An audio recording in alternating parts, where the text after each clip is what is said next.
Амансыздарбы? Мен сіздерге бір сонун окуя айтып бергім келді. Бүгін айтып бербегенде качан айтып берем. Эмеринбе угуп коюңуздар, аябай кызыктуу. Бизде үйлөнүү той болот эмеспи?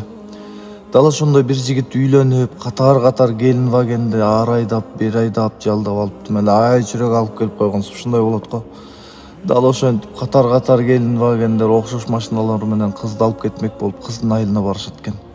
Кыздын айылына барып, антип мынтип шаган чөкөттөрүн жасап, кызды алып кетмей болуп сыртка чыгып турганда анан ошол үйдөгү кошуна колоңдордон бири апа "Ай балдарым" дейт. "Силер бара турчу жакка менин салып жибере турчу оокат аштарым бар эле. Ошону ала кеткилечи" дейт экен.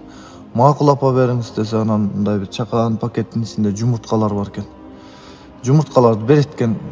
Анан балдар аны жумуртканы багажга бир жакшы жайгаштырып коюшат экен. Анан "Ой, рахмат балдарым" деп апайым "Келем, батамды берейин" дейт экен да.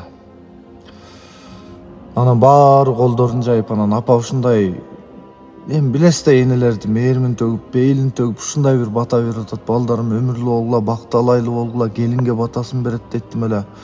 "Башыңан ак жоолугуң түшпөй, мынау кайненеңдей, өз энеңдей болуп, айыл урматтаган, ушундай балпайган байбиче болуп, колуңар үзүлбөсүн" деп анан сонун баталарды берип келип туруп, анан соңунда айтат дейт. "Балдарым, сапарыңар байсалдуу болсун, эми жолуңар шыдыр болсун, Кудай Таалам силер менен болсун" деп айткан экен.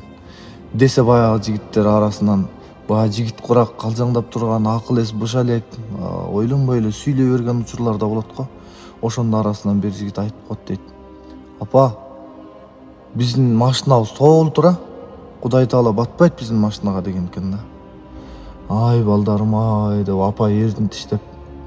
Анан баягы жигит сөзүн токтотпой дагы сүйлөп коет дейт. "Апа, капа болбоңуз. Машиналар бош эмес болсо да багаж бош. Кудай Таала ушу багажга отурбасын" деген экен да.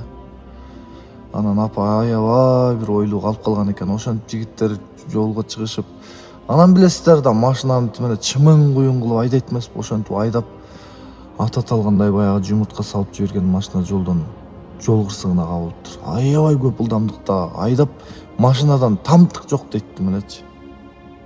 Эми калгандарын айтпай эле коеюн, ичиндегилерди билесиңер да. Анан эң ушул жерде айта турчу нерсе, баягы апа салып жиберген жумуртка билесиздерби? Багажда эмес беле. Анан баягы бала сүйлөгөндө да кааласа багаж бош отурбасын дебеди беле.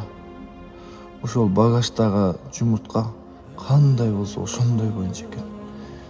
Бирөө дагы сынбаптыр.